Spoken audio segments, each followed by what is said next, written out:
नाजरीन, आप देख रहे हैं रियासत का मशहूर व मकबूल यूट्यूब चैनल बज़्म आईना। वकील साहब पोस्ट सैयद कुदरतुल्लाह क़ादरी वकील साहब एक बार फिर करनूल की इंतहाई ज़रूरी अहम ख़बर के साथ आपके रूबरू हाज़िर हूँ। ख़बर ये है कि आज करनूल ज़िले में करनूल शहर में YSR कांग्रेस पार्टी की 16वें फॉर्मेशन डे यानी योम तासीस यानी आज से 16 साल क़ब्ल YSR CP पार्टी को बनाया गया था। इस मौके पर SV मोहन रेड्डी साबिक़ रुकन असम्बली करनूल और दीगर बहुत सारे YSR CP के कायदीन ने शिरकत की और YSR CP का झंडा जो है लहराया और बताया कि YSR CP पार्टी ने जो काम रियासत की तरक्की के लिए किया है वो शायद ही किसी और पार्टी ने किया होगा। इस मौके पर SV मोहन रेड्डी ने बताया कि YS जगन मोहन रेड्डी के दौर इक़्तिदार में रियासत को बड़े पैमाने पर तरक्की हासिल हुई है। आप देखिए ये खुसूसी रिपोर्ट। सैयद कुदरतुल्लाह क़ादरी वकील साहब को दीजिए इजाज़त। अगर आप हमारे चैनल को अब तक सब्सक्राइब नहीं किए हैं तो ज़रूर सब्सक्राइब करें, लाइक करें, शेयर करें, कमेंट करें, बेल बटन दबाना ना भूलें ताकि लेटेस्ट वीडियोस आप तक बआसानी से दस्तयाब हो सके।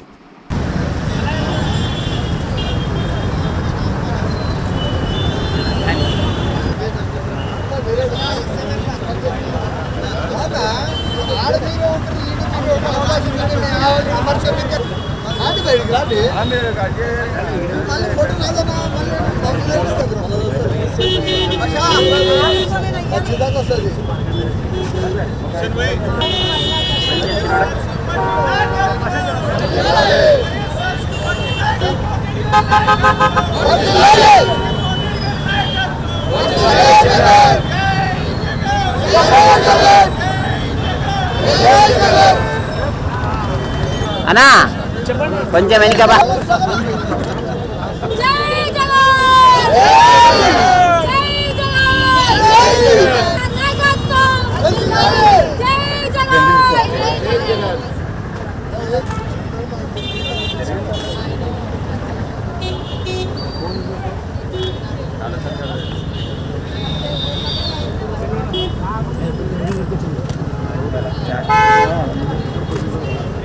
పార్టీ పెట్టిన పార్టీ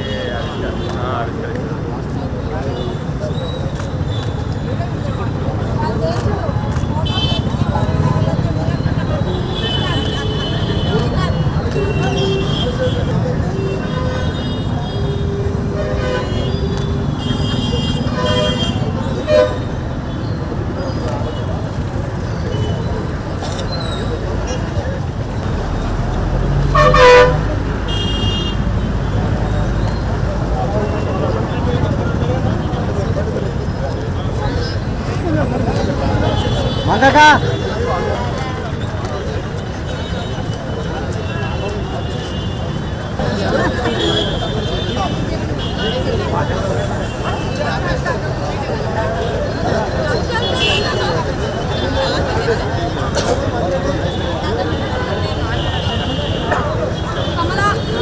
వైఎస్ఆర్ కాంగ్రెస్ పార్టీ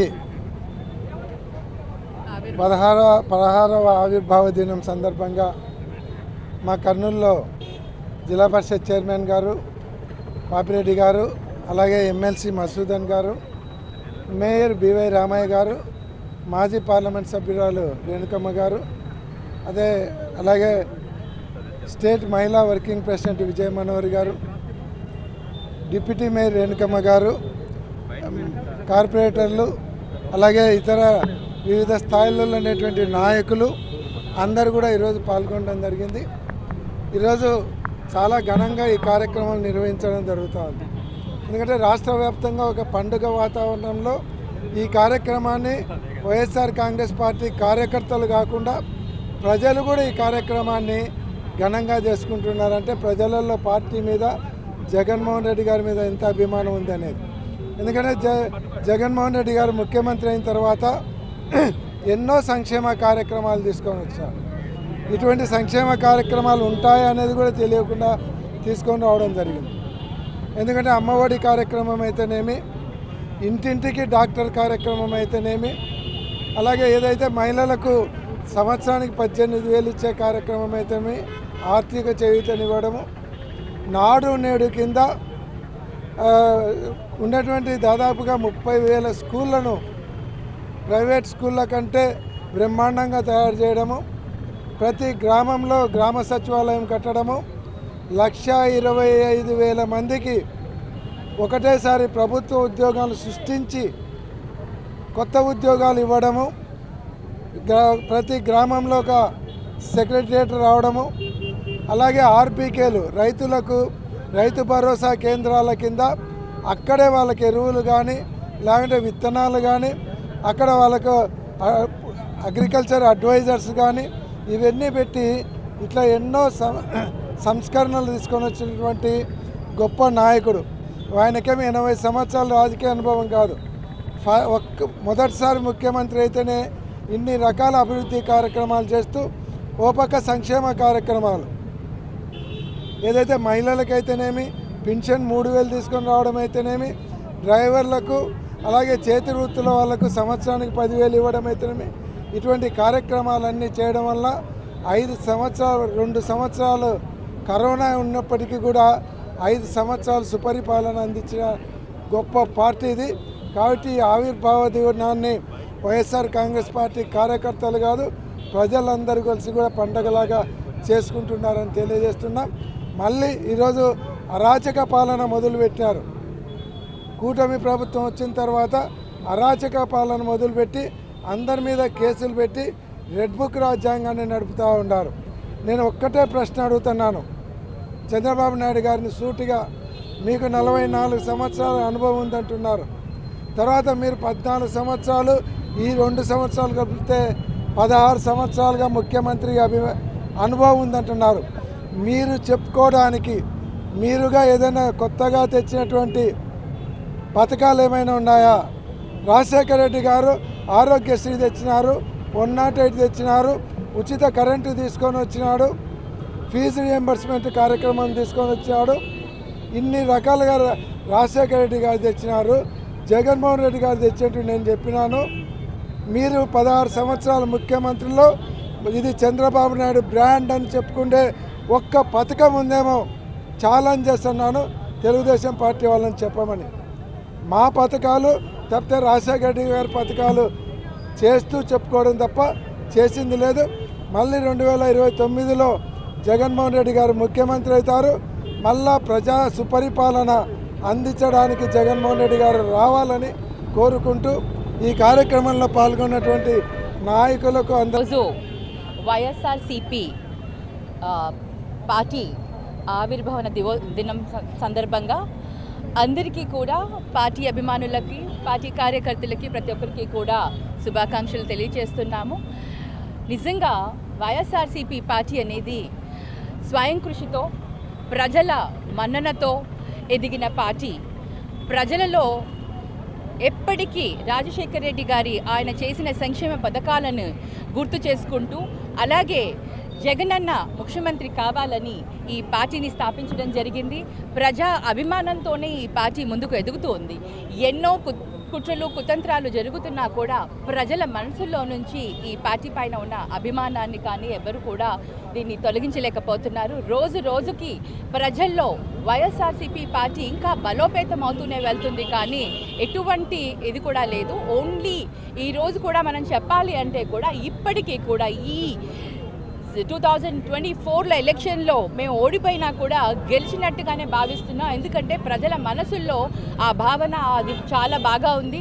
వాళ్ళందరూ కూడా అండం ఏంటంటే మేము ఓట్లు వేసాము, మేము వైఎస్ఆర్సీపీ పార్టీయే గెలుస్తుంది అనుకున్నాము, కానీ ఎలా అయింది ఏంటి అన్న వాళ్ళలో ఒక బాధ.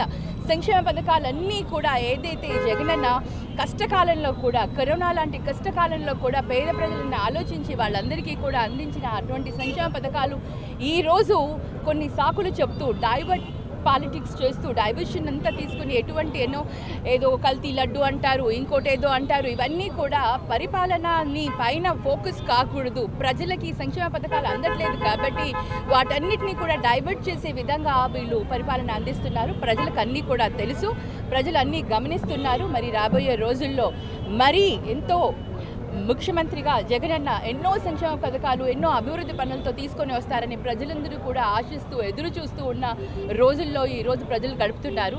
మరి అందరికీ కూడా మంచి రోజులు వస్తాయని ఆశిస్తున్నాను. అలాగే ప్రతి ఒక్కరికి కూడా మరొకసారి వైఎస్ఆర్సీపీ పార్టీ ఫార్మేషన్ డే గురించి, అంటే ఆవిర్భావ దినోత్సవం సందర్భంగా మరొకసారి అందరికీ కూడా శుభాకాంక్షలు తెలియజేసుకుంటూ సెలవు తీసుకుంటాను. రాష్ట్ర కుర్వ కార్పొరేషన్ చైర్మన్లందరికీ, అలాగే మీడియా మిత్రులందరికీ కూడా వైఎస్ఆర్ కాంగ్రెస్ పార్టీ ఆవిర్భావ దినోత్సవం సందర్భంగా అందరికీ వందనాలు, శుభాభివందనాలు. ఈ రోజున వైఎస్ఆర్ కాంగ్రెస్ పార్టీ కష్టాలు, పోరాటాల మధ్యలో పుట్టినటువంటి ఈ పార్టీని ఈరోజు వైఎస్ జగన్మోహన్ రెడ్డి గారు వారు ఆ రోజైతే ఇడుపలపాయలో వాళ్ళ నాన్నగారి సమాధి దగ్గర నుంచి స్టార్ట్ చేసి ఈ రోజున ప్రజల్లో మనసులో దోచుకోవడం జరిగింది. ముఖ్యంగా చూస్తే ఏ కార్యకర్త కూడా జనం దగ్గరికి వెళ్ళి వారు చేసినటువంటి సంక్షేమ పథకాలు కాలు రేగరేస్తూ చెప్పేటటువంటి పరిస్థితి మనం చూసాం. గత ప్రభుత్వంలో వారు ఏదైతే చెప్పారో సంక్షేమం అయితేనే, అభివృద్ధి అయితేనేమి మనం చూసాం. మరి ఈ రోజున చూస్తే ఈ కూటమి ప్రభుత్వం ఏదైతే చెప్పారో సూపర్ 6, సూపర్ 7 అనేటువంటిది ఈరోజు అట్టర్ ప్లాప్ చేసినటువంటి కూటమి ప్రభుత్వానికి మనం తేల్చేసినటువంటి ఆవశ్యకత ఎంతైంది ఉంది. ముఖ్యంగా చూస్తే మొన్న జరిగినటువంటి అసెంబ్లీ సమావేశాల్లో కేవలం డైవర్ట్ పాలిటిక్స్ ఆడుతూ తిరుపతి లడ్డు మీద వారు చేసేటటువంటి అభియోగాలు కూడా మీరు చూస్తూ ఉన్నాం. అంటే హెరిటేజ్కి అయితేనేమి, ఇందాపూర్కి అయితేనేమి వారి దానిలో భాగంగా ఈరోజు 200 కోట్ల రూపాయలు స్కామ్ చేయడం జరుగుతూ ఉంది. ఈరోజు ముఖ్యంగా రాష్ట్ర ప్రజలందరూ కూడా తెలుసుకోవాల్సింది, ఈరోజున హిందువుల మనోభావాలను దెబ్బతీస్తున్నటువంటి ఈ కూటమి ప్రభుత్వానికి రేపు రాబోయేటువంటి స్థానిక సంస్థల ఎలక్షన్లు అయితేనేమి, లేదా రేపు జరగబోయే 2029 ఎలక్షన్లు అయితేనేమి కూటమి ప్రభుత్వానికి గట్టిగా బుద్ధి చెప్పాలని చెప్తూ రాష్ట్ర ప్రజలందరూ కూడా మరి ఒక్కసారి మన రాష్ట్ర ముఖ్యమంత్రి, మాజీ ముఖ్యమంత్రులు జగన్మోహన్ రెడ్డి గారిని ముఖ్యమంత్రిగా చూడాలని కోరుకుంటూ ఈ అవకాశం ఇచ్చినటువంటి పెద్దలందరికీ మరొకసారి నా ధన్యవాదాలు. ఈ ఆవిర్భావ దినోత్సవం సందర్భంగా ప్రపంచవ్యాప్తంగా ఉన్న వైఎస్ఆర్ అభిమానులకు, వైఎస్ఆర్సీపీ పార్టీ కార్యకర్తలకు, నాయకులకు, మరి ముఖ్యంగా మన అధినాయకుడు జగనన్న గారికి ప్రతి ఒక్కరికి కూడా పేరు పేరున శుభాకాంక్షలు. ఈరోజు మనము పార్టీ ఆవిర్భావ వేడుకలను కర్నూలు పట్టణంలో చాలా ఘనంగా జరుపుకున్నాము. అతిరథ మహారాజులందరూ కూడా విచ్చేసినారు. ఈరోజు మరి కూటమి ప్రభుత్వం అధికారంలోకి వచ్చి 3 సంవత్సరాలు అయిపోతూ ఉంది. ఈరోజు మనం చూస్తూ ఉన్నాం, ఎక్కడే కానీ మహిళలను కానీ, రైతులను కానీ, విద్యార్థులను కానీ, మరి నిరుద్యోగులు కానీ ప్రతి ఒక్కరికి కూడా వంచన ఎదురవుతూ ఉంది. వాటిని కప్పిపుచ్చుకోవడానికి వాళ్ళు ఈరోజు అసెంబ్లీలో మాట్లాడినా, ఎక్కడ మాట్లాడినా కూడా కేవలం తిరుపతి దేవుణ్ణి తీసుకొని వచ్చి ఆయన తిరుపతి లడ్డూ గురించి కామెంట్లు చేసి, విషపూరిత ప్రచారాలు చేసి అత్యంత ఘోరమైన పాపాన్ని ఈ కూటమి నాయకులందరూ మూటగట్టుకుంటూ ఉన్నారు. ఈరోజు నిన్న మరి జిల్లా కలెక్టర్ల సమీక్షా సమావేశం జరిగింది. కలెక్టర్ల సమీక్షా సమావేశంలో మన కర్నూలు జిల్లాను చూసుకుంటే, కర్నూలు జిల్లాలో జీడిపి 15వ స్థానానికి దిగిపోయింది కర్నూలు జిల్లాను. మరి తలసరి ఆదాయము 24వ స్థానానికి పడిపోయింది. మొత్తం ఎన్ని జిల్లాలు ఉన్నాయండి మన స్టేట్లో? 26 జిల్లాలు. ఈ మధ్య ఒక 2 పెంచినారు, 28 జిల్లాలు. 28 జిల్లాల్లో మన కర్నూలు జిల్లా 24వ స్థానానికి పోయిందంటే ఎక్కడుంది డెవలప్మెంట్, ఏం చేస్తున్నారని చెప్పని అడుగుతున్నాను. మరి కర్నూలు జిల్లాలో ముఖ్యంగా మొత్తం వ్యవసాయ ఆధారిత జిల్లా ఇది. ఇక్కడున్న రైతులందరూ కూడా గిట్టుబాటు ధర లేక మొన్నటి వరకు కూడా ఉల్లిపాయలకు గిట్టుబాటు ధర లేదు, టమాటాలకు గిట్టుబాటు ధర లేదు, పొగాకుకు గిట్టుబాటు ధర లేదు. మరి ప్రభుత్వం ఏం చేస్తూ ఉంది, ఏ రకంగా సహాయ సహకారాలు అందించేస్తూ ఉందని చెప్పని వైఎస్ఆర్సీపీ పార్టీ శ్రేణులు అడుగుతూ ఉన్నారు.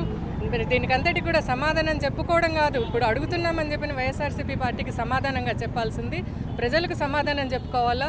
రేపొద్దున రాబోయే మున్సిపల్ ఎలక్షన్లలో అయితేనేమి, స్థానిక సంస్థల ఎలక్షన్లలో అయితేనేమి ప్రజలు దీనికంతటి కూడా బుద్ధి చెప్పడానికి రెడీగా ఉన్నారు.